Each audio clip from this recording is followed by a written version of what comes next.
Hi everyone, this is FIDE Master Dennis Monokroussos, and this week we're going to continue with our look at some of my misadventures in the endgame.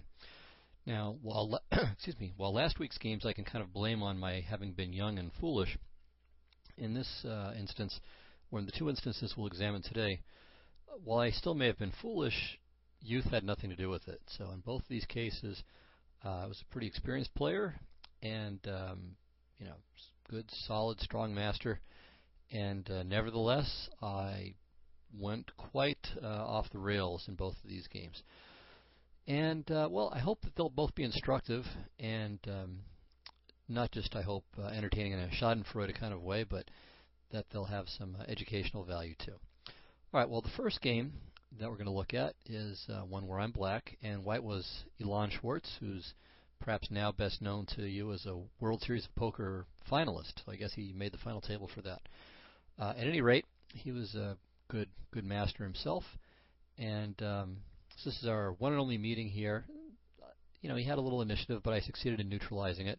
And this position is objectively equal.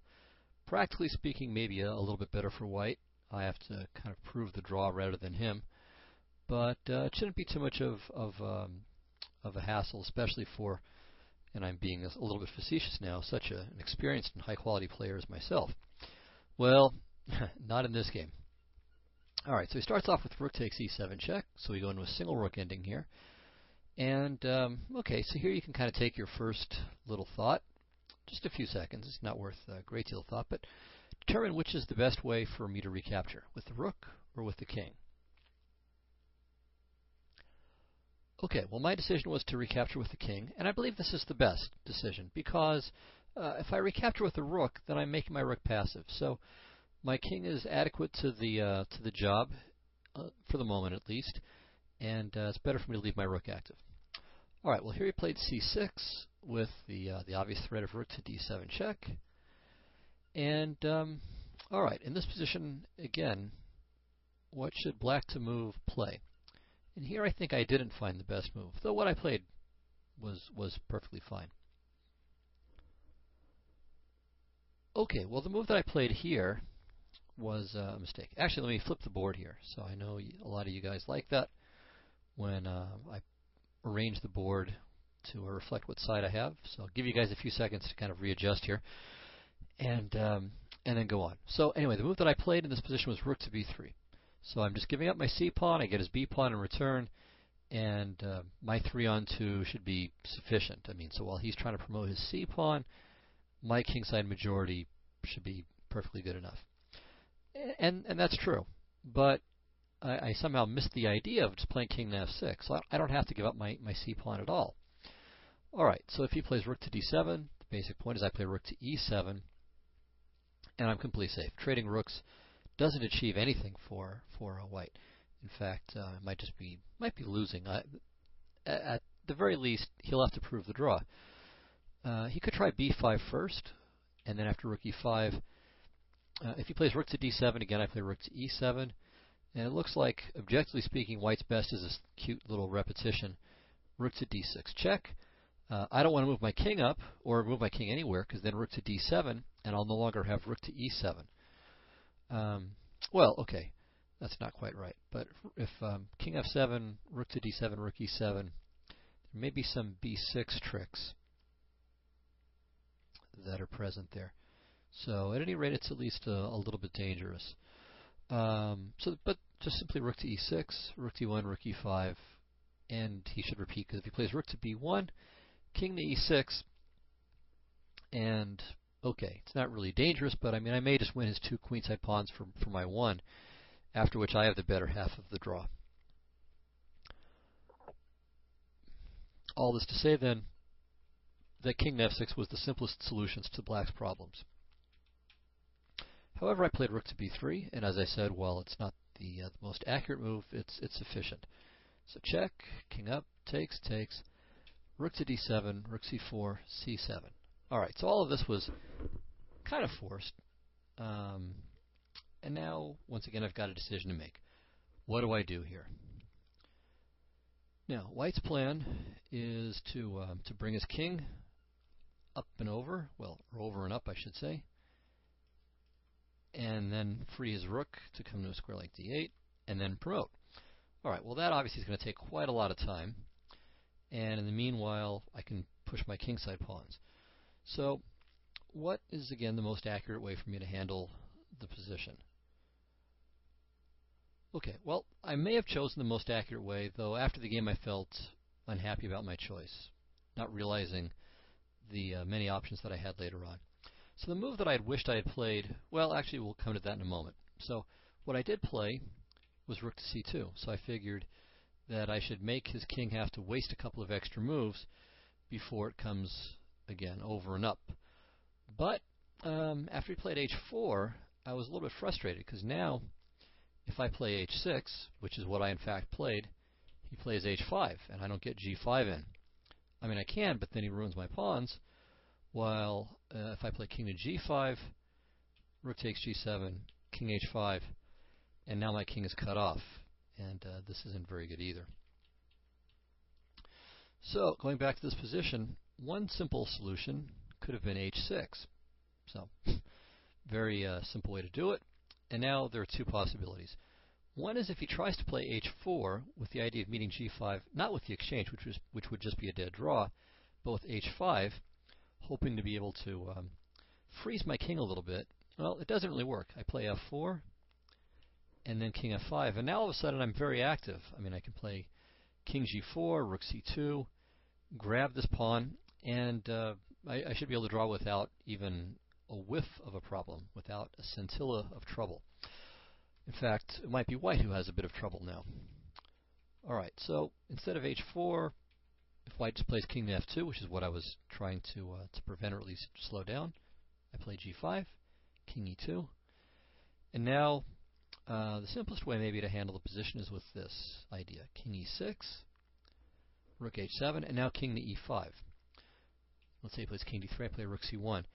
And my king and my rook create a barrier here, so his king can't go up to d4 or c4, and without his king, he has no way of improving his position. So, I mean, his only real trump is the c pawn, and if he's separated from it, then it's a simple draw. So this idea would have been a perfectly complete solution to my problems here. But I didn't think of this idea, unfortunately. So as I said, I played rook c2, he played h4. Now another alternative idea, instead of h6, would have been h5. And after king f1, g6.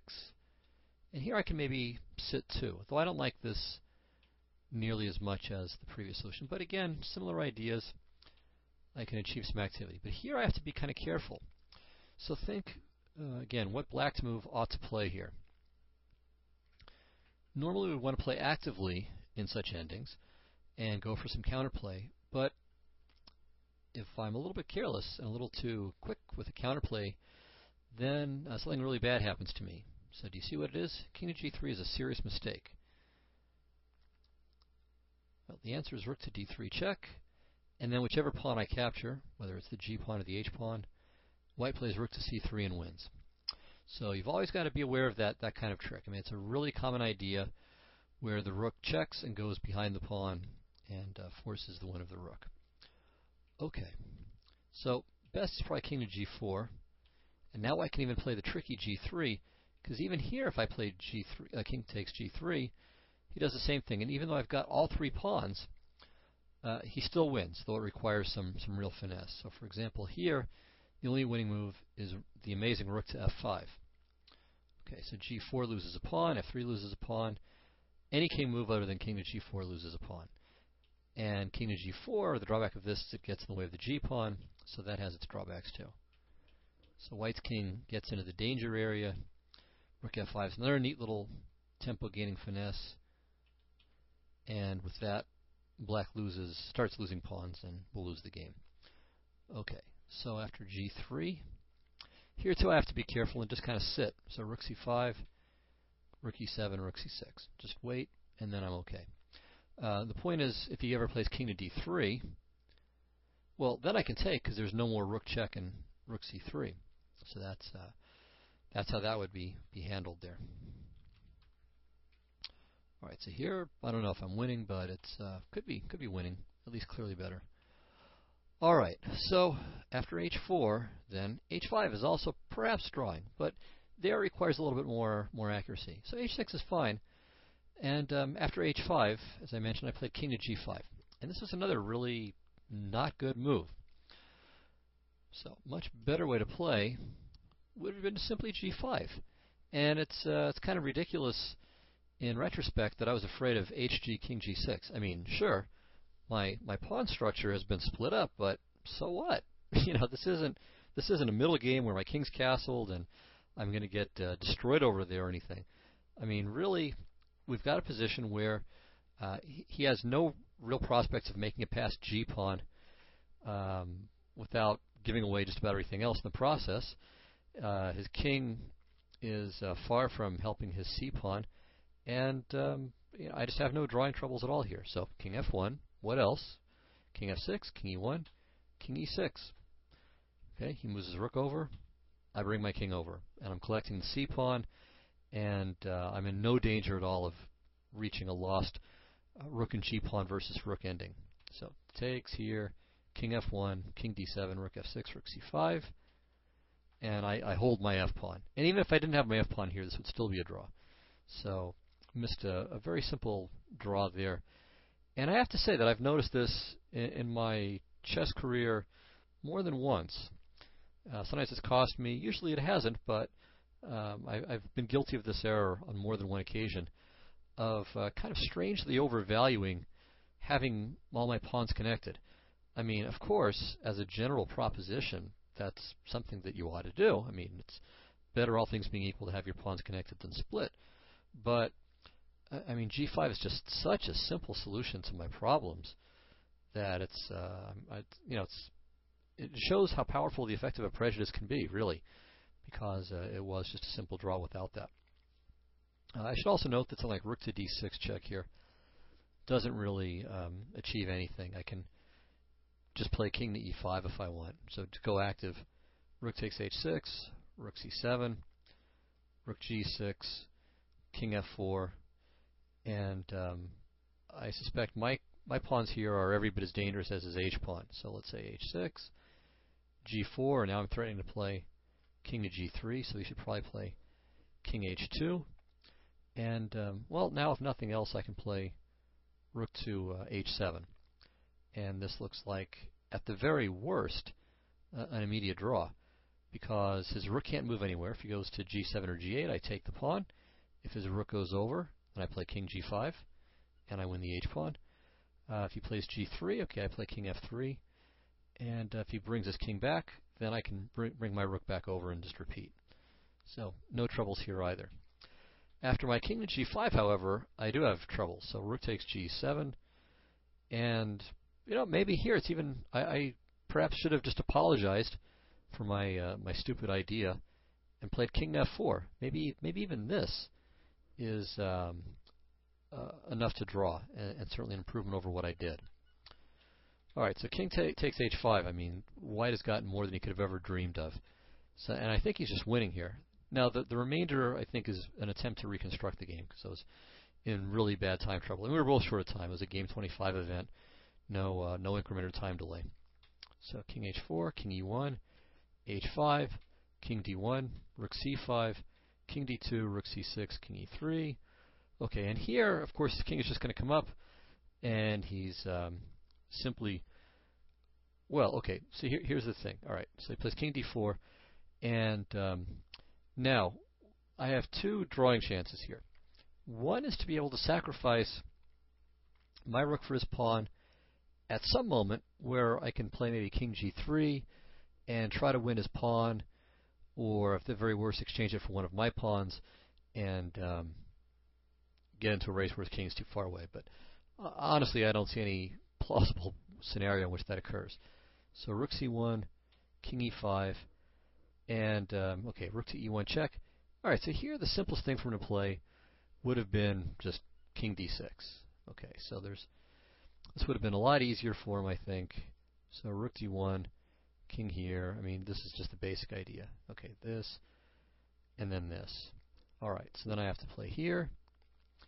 here.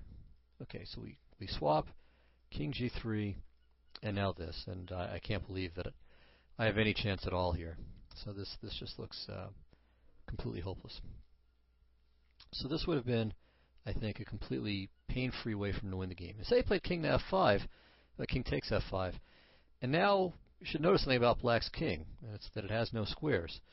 So I could have played rook e5 check right away. I might not have noticed it immediately, but it comes to about the same thing. So rook e8, and he played king to f6, and now I realized, hey, maybe I've got a little rambling rook trick here, but it doesn't quite work.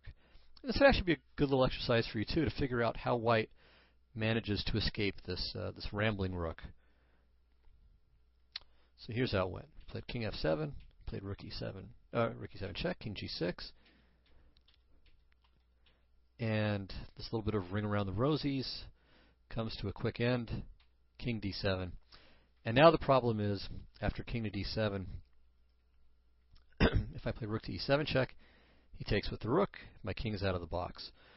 Or if rook to d8 check, then he can take and either make a queen or, to be more amusing, the bishop with checkmate.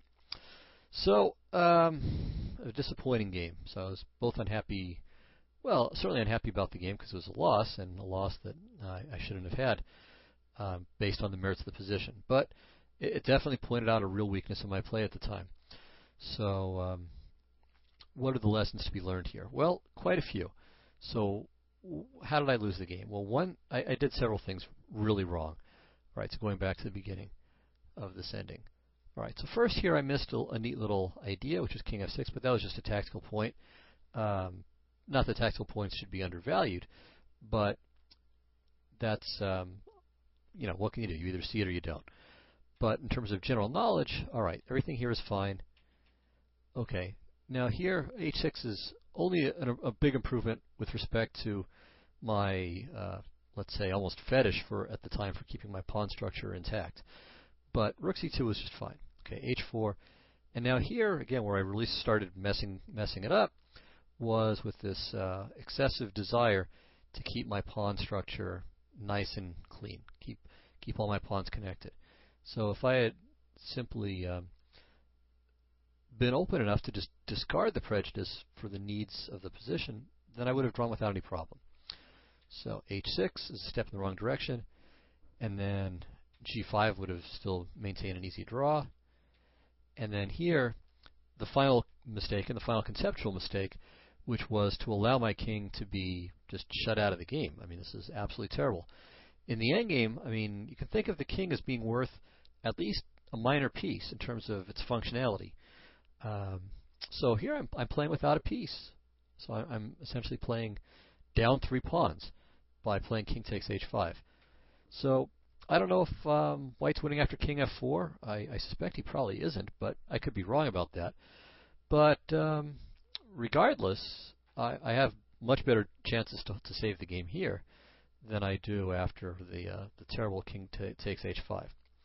So some lessons to be learned there. All right, well now let's take a look at a second game where I display my ability to commit a whole new set of mistakes. All right, so this was played against the late Dennis Marrero, so one of 2 games we played. First game he won, this was it, and then a couple weeks later I got my revenge. And ironically, in this game I was clearly better and managed to lose it. In that game he had some advantage and I managed to turn the tables. So no clean games between us in 2 efforts. Okay, so here we go. I'm black. I'm up a pawn. He has a little bit of a chance for activity, and my queen-type pawn structure isn't perfect, but it's more or less a free extra pawn. So too early to say that I'm winning, but you know, I would feel that in good form with good technique, I should win this.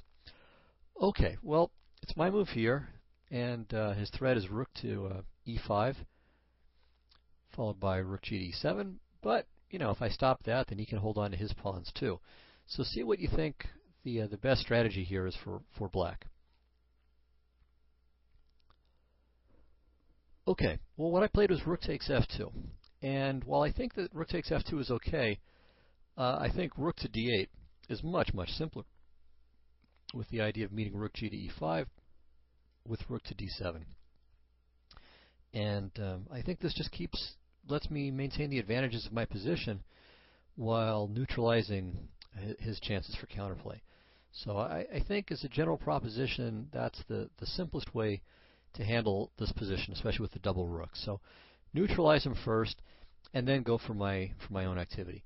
And furthermore, I would say, I mean, as long as White's rooks aren't on the 7th rank or starting to rampage through my pawns, it's hard to see what he can really do. I mean, I don't have any big weaknesses here. I mean, his rooks have to kind of get over here, so they have to get to the c file or the a file to bother these pawns. But if he doesn't have access to the 7th rank, then it's a bit tougher. Or if he plays rook to e6, I play rook to f6. So again, I can keep him out and make it such that it'll take him quite a while to get to any pawns. And really the only pawn he can get to is the a pawn, because my rooks can cover the c6 and c7 pawns without any difficulty. And anyway, the point of so doing is that since my pawn structure is better, it makes sense for me not to rush to grab his pawn, the pawn on f2, which is chronically weak. It's on an open file and it's isolated. While my pawns, the weakness is much less apparent and far less easy to exploit. Okay, so rook takes f2, I think, is already a step in the wrong direction, though far from fatal. Okay, he played rook g to e5, and now I played king to f8. This was my big clever idea. If he plays rook to e7, I play rook to f7. And I note, I would say with some amusement, that this is very much like the idea that I missed against Schwartz in the previous game. Remember where I could have played king f6 when he was starting rook to d7 check, king f6, that way I could play rook to e7. So this king retreat to f8 with the idea of meeting rook e7 with rook f7 is kind of an indication that I did learn at least one thing maybe from that earlier game. Unfortunately, it's maybe I would have been better served in this game had I not thought of the idea, because then I would have probably played rook to d8. Okay, well here he played rook to e6, and once again black is faced with an interesting problem. So see what you come up with here. What's the best way for black to handle this position?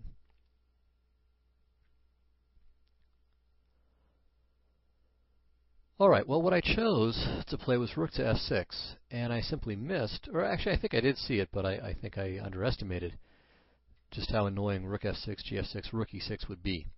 So I'm 2 pawns up now, and I thought that maybe after king f7, takes and rook c8, that all would be well. So even if I lost the a pawn, that would be fine. I've got a passed f pawn. Again, here I am worried about keeping my pawn structure pretty. I didn't want to give up the c pawn. If I give up the a pawn, okay, but I want to keep my c and d pawns connected. Alright, well, we'll come back to this and have quite a bit more to say about it. But coming back to this position after rook to e6, maybe a rook to c8 is a better choice. Okay, he gets the c6 pawn. It's not a bad pawn. But, okay, rook takes h2, rook e5. In a position like this, alright, here I'm slightly better. Okay, maybe maybe a win is impossible now with good play from white, but black has no difficulties here really either. So both sides have their trumps, both sides have activity of a sort, and weak pawns of a sort too. And I'm also up a pawn. He has to worry about my h pawn. And he can't go too crazy because then his queenside pawns could be vulnerable. But on the other hand, my pawns are a little bit ragged here, so it's probably a draw. But black has maybe a little bit the better half of the draw. All right, after rook f6, takes, rook e6, and all of this, here we have another interesting position. And my big sin in this game, I would say, is a failure to be active. Now, rook c8 is not really a bad move. And it's a very natural move. I mean, it's hard not to make a move like that. Though it's also kind of disgusting to have your rook in such a lousy place. I mean, white's rook is so much better than mine here. I think I was probably... I don't remember if I was kind of reconciled to a draw if he plays rook a6 to go back to a8. I think I probably wasn't. I think I would have just played c6 or c5, and on rook a7 played king g6 and tried to make my f-pawn useful. But it would have been best here to just go straight away with that plan. And I think this is a very nice and very instructive variation. And also it's nice from the standpoint that it's not a move your computer likes. But that just means so much the worse for your computer, not for the move. So king g6, I think, is maybe a double exclam move, certainly a one exclam move. So we give up the c pawn, that's fine, and now f5. And we're just going to play actively, okay? So we're going to make this f pawn run. So we need the king active, we've got to get this passed pawn pushed. We're keeping white's rook off of the f file, and f7 in particular. Now, if black heads back, if he plays like rook c3 and brings his rook into a defensive position, well, that's fine. I mean, white has no passed pawns, material is even, and then all of a sudden it's white who's going to have the black who's going to have the tremendously active pieces. So king d2, I think, is quite sensible. And now, once again, a strong active move, rook to e8. So we don't let the king do the job there. We activate our rook, even at the cost of a second pawn. Okay, so here white has a choice between at least two moves. So there's rook takes a7, and there's rook to d7. So I think rook takes a7 was my main line when I analyzed this myself centuries ago. When I was just checking it again with the computer, it liked rook to d7, but I had no trouble showing that that didn't give white anything either. So rook to d7, f4. All right. Now if rook takes d5, f3, and whoops, it's just about whoops time here because f2 is coming. Oops. And black has got a very nice position here, to put it mildly. So some real troubles here for white. So best just to play rook to d6. And now, we let him take it with check. That's fine. f3. And white really needs to draw here. He can even take this pawn too. So here white's got all of the pawns in the world. But all the same, the position is going to be a draw. Black can't win, but he can draw. Okay, so rook to d7, I think, doesn't win. If rook takes a7, well, once again, f4. And now a couple of variations. So rook to d7 is an obvious try again. And after f3, not rook takes d5 because f2 just wins on the spot, but rook to d6 check, rook takes d5 check, rook to d7. And, okay, so in this position, the fact that white has three connected pass pawns on the queen side is meaningful, to be sure. But I still think, it looks to me, as far as I can tell, that black can draw. All right, so let's say white starts pushing. And now I think the best way for black to proceed is just with check. So rook to d6, rook e6. And, okay, if f2, I think playing this way loses. So I'll give a sample variation. So this little trick here to improve the position of the rook. Now rook e1. Let's say rook a1. Okay, if we try all this, we're always going to be a little bit late, and white's winning here. If black tries queening earlier, so instead of rook a1, takes, b6. And now that the b pawn is protected, we can push the a pawn. And it's one tempo too slow for black. So, okay, in that position, white can win. But going back, instead of f2, just checks on the third rank, should draw. So if king c3, rook c6. And here, white should play king d3 and just repeat. Because if he plays king b3, f2, c4, and now because of the awkward position of white's king, black is winning. And the h-pawn is going to finish the job here. Okay, so going back to this position, this is still analysis. So instead of rook to d7, rook to a3. Okay, so we bring the rook back to defend. And now king f5, h3, king e4. Yeah, so king g5 is not as good, because after h3, black's king can't get in. It's kind of locked out. So king f5 is best. h3, king e4, king e2. So it looks like white's okay. And to some extent he is, but black still has more trumps in the position. So rook to g8, threatening rook to g2. And now d4.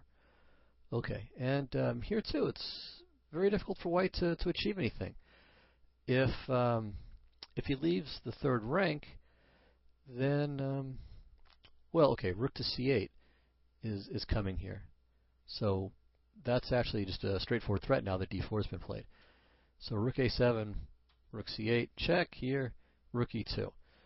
All right, so that looks like white's best try, and now black has more clever means to hold the game. So rook to a8, a3, rook to b8, and okay, if the pawn goes to b4, then rook to a8 wins the a pawn, and after this we have d3. So takes, black regains his pawn, and in fact is better, though the position should be a draw. So king g2, or if a4 takes, and this is a draw as well. White just plays king f3, rook a4, and all the pawns are going to leave. Okay, so, alright, that was a lot of analysis there, and, certainly not, some of it was fairly straightforward, some of it wasn't, but the key idea was just the need for activity. I mean, if I just do nothing, which is basically what happens in the game, I spend too much time just, again, trying to keep everything nice and clean. I don't want to have all these ragged pawns and end up a pawn down. I mean, basically, Marrero played it exactly right in this game, and I played it exactly wrong. When he was down material, he didn't worry about it. He just went all out for activity, even sacrificing a second pawn in some lines. When I was faced with the same kind of dilemma, I was far too committed to maintaining material equality, or even my extra pawn, and it was entirely to the detriment of my position. So I played rook c8. I'm a pawn up, but what am I going to do here? If all I'm going to do is just sit around admiring my pawns, I'm stuck, because I can't kick his rook out of c6. If I bring my king to d7, I lose my f-pawn, and heaven forbid we can't allow that to happen. All right, so king d2, and again, I choose, foolishly, to go passive. If I play king g6, and then king g5, okay, he can take my d-pawn, but what counts is that I'm active here. So my f-pawn is meaningful, my king is meaningful, and at some point I can also activate my rook with rook to d8 and rook to d2 as well. So I've got quite a few trumps in the position, and should have no trouble being able to hold the game here. All right, instead, I played king to e7. Okay, what does this do? Absolutely nothing. All right, king to d3, and you can guess what I did. Again, it's just like the last game. I, of course, have to maintain my pretty side-by-side pawns. So I played king to d7, rook f8. Okay, so or rook f6. So instead of that, let's see what I think I should have done. So f5, and this is a little bit funny, because here, this doesn't really involve activity in the most obvious sense, but it's still probably best. King d4, now king d7. Here, if he plays king takes d5, rook to b8 is immediately fine for me, because if he plays b3 to save the pawn, rook to b5 check, and I'm not sure what's going on there, but I know I'm okay. Alright, so you should play rook to f6. Now I can play c6. If you play c4, rook e8. So again, all about activity. And even though he can basically take his pick of pawns here, and his king is more active, well, so what? I mean, my rook is going to devour pawns too. And given how hard it is to win rook endings with rook pawns, it's almost 100% sure to be a draw here. And that's maybe a little bit much, but black is very, very close to a draw, and I think it probably isn't even going to be too difficult. Okay, well, as I said, instead I played king to d7, another passive move. Rook takes f6, rook to b8. All right, so b3, rook to b4. So, okay, material is still even, but in fact, white is going to win a pawn. But at least now I've achieved some activity. So I finally did something right, and now my position, I think, is still within the bounds of a draw. I'm the worst half of the draw, to be sure, but it's I think I should be able to hold. So rook f7, rook takes h7. Now another correct idea. I played a5. So this pawn is, well, of course, because it's isolated, naturally I want to get rid of it so I can just have my two connected pawns. But, I mean, it's also just the right idea on general principles. I want to trade off all the pawns and just reach a rook and one versus rook ending, which as long as the king isn't badly cut off, is an easy draw. So here he played rook to h6 check, and now I made another very, very poor move. So I should have played king to c5, and I'm not sure why I didn't. I mean, maybe I was worried. I think my idea, or the reason why I might have rejected it was because I could have been afraid of something like rook going to a6, and I was thinking, okay, if I can play rook to h4 and rook takes a5 doesn't come with check, well then I'm in great shape. Rook h3 check, rook takes h2 check, and so on. There's a problem with that idea, which was my motivation for king to e5, though. But all right, well here I can still play, I think, rook to h4. And although he plays rook takes a5 with check, I play king d6. I think this 3-on-2 probably is not a win. And of course he can't save it. Rook to a6, c6. So he's never going to save the h-pawn. And my rook is quite active. And because it's an a-pawn, it's a rook pawn that he has that's passed, I think black should be able to hold this without too much difficulty. Okay. On the other hand, if he plays, let's say, h4, well, again, well, no, not a4 yet, but just rook to g4, maintaining activity. I can either play a4 if I want to next, or just play rook to g4 and start checking his king until it goes hiding to a square like b2. And again, I think black has excellent drawing chances here. All right, instead I played king to e5, and this is just a simple miscalculation. So he played rook to c6. So this is what first of all, I just completely missed this idea. I was thinking he's going to play rook to a6, and as I said, I played rook h4, and life is good. Okay, well, at least I can say with mild relief that I didn't play rook to b7. I mean, that's just obscenely passive, and I didn't play it. But what I should have played, again, is rook to h4. And why I didn't play this, I have no idea. So rook c7, rook h3 check, so I don't have to... I mean, I can do this with tempo. Here, takes. And now, a4. So again, liquidate this guy. And, okay, I mean, even if he plays b takes a4, fine, he's up 2 pawns, but what pawns? So rook h4, rook a7, king d6, and this should be a draw. All right, I mean, maybe it's not 100%, but it's pretty close. I mean, a-pawns, the a-pawn is just not a serious threat here. And it's only if he can somehow win my d-pawn for free that it would be a win. I mean, even if I get one a-pawn for the d-pawn, and I don't see any reasonable way in which he is going to get my d-pawn, but even if I get one a-pawn for his or one a-pawn for my d-pawn, it's a draw. So this should have been drawn as well. So alas, after rook c6, I played a4, and what I missed is rook c7, ab, and now, okay, throw in this check, doesn't really achieve anything, and now this. And the problem is rook e7 check and rook e2. And now, finally, it's too late. I just am losing this. Though I can still put up a little resistance. Unfortunately, I don't have the score, because again, I was in big time troubles, a rapid game, game 40. So what I have is, I think, this much more. No, I can't play d3, unfortunately. d3 would be great, except for rook to g3. And after rook takes h2, rook takes d3 is an easy win for white. Okay, so king b4, king d2. And he brought his king over to the king side and was gradually able to win. Though, even here, maybe it's not 100% clear, but white should win this, most likely. Anyway, certainly we can say that white should never have reached a position like this. I mean, he went from 2 pawns down, well, 1 pawn down to 2 pawns down for a moment, to this ending where he's 2 pawns up.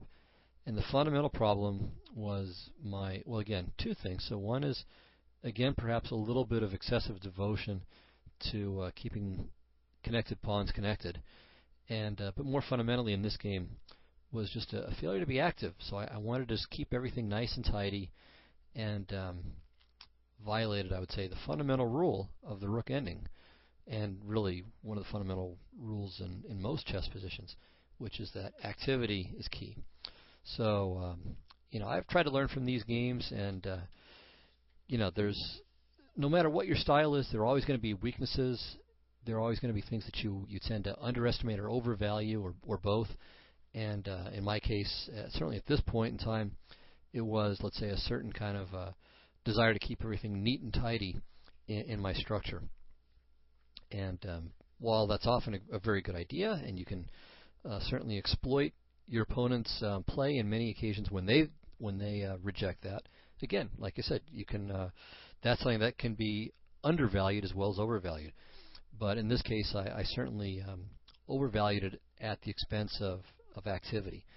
And in both games, really, right? Because I came up with a poor idea that led to my king being completely inactive in the first game, while here I failed to, push the passed pawn. I kept my rook passive for a long time. My king didn't really achieve anything for quite a long time either, and it was a deserved loss. So learn from my errors, learn from other people's errors. That's the best way to do it, if you can. And go forth and don't do likewise, is what I would say for you as a moral. So thanks a lot, everyone. Next time I'll show that I can play Endgames competently at times too. And in the meanwhile, hope you'll check out my blog. That's at chessmind.powerblogs.com. Hope you'll enjoy that. chessmind.powerblogs.com. So thanks again, everyone, and look forward to your comments, and I'll see you next week. Goodbye.